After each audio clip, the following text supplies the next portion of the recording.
Famous చేసిన దాంట్లో మీరు కూడా మీ చేయి కూడా ఉంది, అప్పుడు బాగా చూసుకున్నారు. మరి ఇప్పుడు ఏంటంటే కుర్చీ దాతను ఒంటరి చేశారు ఏంటండి పాపం ఆయన పరిస్థితి? ఆయన ఒంటరి మామూలేదు, మాతో ఉన్నాడు. రేపు కొడంగల్ కూడా వెళ్తున్నాం. యుశేఖర్ కొడంగల్ తెలుసు కదా, వాళ్ళ డాడీ చనిపోయారు. రేపు 11 రోజులు పెద్ద కార్యము, అది పిలవడానికి వచ్చా నేను. పాపం ఆయన ఏం మరి అక్కడ పార్క్ దగ్గర పడుకొని ఆయన వచ్చే వాళ్ళు పోయే వాళ్ళని 100-200 అడుక్కొని మందు కోసం ఇట్లా తిరుగుతున్నాడు, బాగానే ఉంటాడు. కానీ చెప్పుడు మాట విన్నాడు, ఏం చేసి చెప్పుడు మాట విని చెడిపోయినాడు. నాతో ఉంటే నేను మంచిగా బట్టలు ఫుడ్ అన్ని పెడతాను. నేను ఒక తండ్రిలా చూసుకుంటా ఆయన. ఆ విషయం ఆయన కూడా తెలుసు. My best friend Vizag Satya. Okay, మరి చెప్పిన మాట వినొచ్చు కదా సత్య? నీకు మంచి పేరు ఉంది, చెప్పిన మాట వినొచ్చు కదా. వన్సే లోపర్ దంటు స్వాతి నాయుడు. అవన్నీ వద్దు మనకి, ఎవరి పేర్లు వద్దు. No no no. ఇప్పుడు నీకు మంచి టాలెంట్ ఉంది, మంచి పేరు ఉన్నప్పుడు నువ్వు ఇట్లాగా నాకు కొడుకు లాంటి. ఓకే, ఏం చేద్దాం అన్న ఇప్పుడు కుర్చీదాత విషయంలో మీరు ఏం చేయబోతున్నారు? నెక్స్ట్ స్టెప్ ఎలా ఉండబోతుంది? కుర్చీదాతని ఇలాగే వదిలేస్తే నేను బాగానే చూసుకుంటా, ఫుడ్ పెడతా, బట్టలు పెడతా, మేము ఎక్కడ ఈవెంట్స్ కి తీసుకెళ్తా. కానీ ఆయన ఎక్కడ ఉంటాడో ఏంటో తెలియదు. ఓకే, అందరూ వచ్చి మాతో ఉంటే చూసుకుంటామండి. మా టీమ్ లో 25 మెంబర్స్ ఉన్నాం. నేను బాలు, బషీర్ మాస్టర్, మేమంతా. బషీర్ మాస్టర్ నేను కూడా ప్లాన్ చేస్తున్నా, ఒక బెంచ్ కార్ లో కానీ BMW కార్ లో కానీ రజనీకాంత్ లా చూపించాలని. ఆల్రెడీ ఆ స్టైల్ మళ్ళీ చేద్దామని అనుకుంటున్నాము. అదే మాట్లాడడానికి వచ్చిన. ఓకే, మాకు కూడా చాలా బాధగా ఉంది ఆయన ఇట్లా చూడడం. ఇప్పుడు తీసుకెళ్ళి డ్రెస్ కూడా చేస్తాను.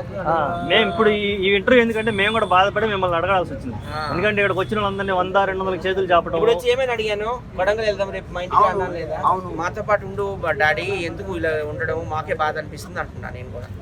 ఓకే, అంటే ఏమన్నా ఇప్పుడు ఏమన్నా ఆశ్రమం మనిషికి భోజనం పెట్టడం, బట్టలు పెట్టడం అదేం పెద్ద ఇది కొండంత పని కాదు కదా. ఎందుకని మీ దగ్గర ఎందుకు ఉండలేకపోతున్నాడు ఆయన? పోనీ అదే మరి ఆయన జంప్ అయిపోతాడు. ఓకే, డబ్బులు ఇవ్వట్లేదు, మీరు ఆల్కహాల్ డబ్బులు ఇవ్వట్లేదేమో. నేను ఎప్పుడు కనిపించినా 200-300 చేతులు పెడతానండి. ఎప్పుడు కనిపించినా కానీ 200-300 చేతులు పెట్టి భోజనం చేయి బాబాయ్, మంచి బట్టలు వేసుకో బాబాయ్ అని. నేను ఎన్ని డ్రెస్సులు తీసాను ఆయనకి. కానీ ఆయన ఈ పరిస్థితికి రావడానికి మీరే కారణం అని చాలా మంది చెప్పారు. అవును, నువ్వు కూడా కారణమే. అసలు ఈ జర్నలిజం ఎలా అయిపోయిందంటే నిజంగా జర్నలిస్టులు ఏంటంటే ప్రజలకి మేలు చేయాలి. ఇలాంటి పిచ్చి క్వశ్చన్లు వేసి ఇలా మనుషులు రెచ్చగొట్టి చెడగొడుతున్నారు నిజంగా. అసలు వాట్ ఈస్ జర్నలిజం అంటే ఏంటి? Journalist is like a bridge between యాంకర్లే జర్నలిస్టులు, జర్నలిస్టులే యాంకర్లు. జర్నలిజం చేసిన చెత్త క్వశ్చన్లు వేస్తున్నారు. ఓకే, ఇప్పుడు ఒక్క నిమిషం అంతే. Journalist is like a bridge అన్నమాట. చెప్తున్నాను నేను పవన్ కళ్యాణ్ అరేగుడ అనిలే. అవును, ఒక యాంకర్ ఏం చేసాడు, నా ఫోటో పెట్టి పవన్ కళ్యాణ్ తిట్టినట్టు తీసిండు. ఒక 4 పిల్లలు నా మీదకి రావాలని చూసిండు. ఇరుగా తీస్తా, వాడేవాడు నువ్వేవని, నీకు ఇష్టం ఉంటే దండేసి వాని దండం పెట్టు. నాకు ఇష్టం లేదు, నా అభిప్రాయం నాది, నీ ఇష్టం నీది, నా ఇష్టం నాది. నా దగ్గరకు వస్తే కోసానా కొడుకు. ఇప్పుడు సత్య గారు చెప్పినట్టు సత్య గారితో ఉండబోతున్నారా మీరేమన్నా? అతనితో ఎప్పటికుంటా నేను. ఇంకా పార్క్ దగ్గర కనపడరు అయితే మీరు? నా ఇష్టం. పార్క్ దగ్గర రండి, పార్క్ దగ్గర రండి, రావద్దని కాదు, సరదాగా రండి. అందరిపైన దాడి చేస్తున్నట్టు,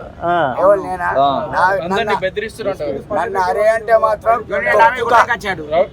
అది పక్కనే కొట్టిండు. ఎక్కడరా ఇప్పుడు సత్య గారు ఇప్పుడు చూసారు కదా మీరు పరిస్థితి, లైవ్ లో మీరే చూసారు పరిస్థితి. ఇప్పుడు చూశాను, చాలా బాధపడ్డాను. బట్టలు బాగాలి, ఇప్పుడు తీసుకెళ్లి కొత్త బట్టలు కూడా తీస్తాను. రేపు కొడంగల్ శేఖరు నైట్ వరకు మాతో ఉంటే మళ్ళీ జంప్ అయిపోవాలి. వెళ్తాము కొడంగల్ వెళ్ళి బాగా ఎంజాయ్ చేస్తాం. అలాగే శివరాత్రి కూడా మేము ఈషా ఫౌండేషన్ కి వెళ్ళాలనుకుంటున్నాం. ఆయన మాతో పాటు తీసుకెళ్తామండి, దానికేముంది.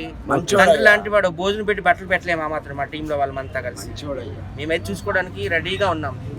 కానీ ఆయన జారిపోతే మేమేం చేయలేము. ఏ తల్లి కన్నాడో, ఏ తల్లి పిల్లాడో, అయ్య కడుపు సలగుండా తెచ్చాడు మన వైజాగ్ సత్య ఉన్నాడంటే నేను నలుగురికి వెళ్ళిపో చేస్తాడంటే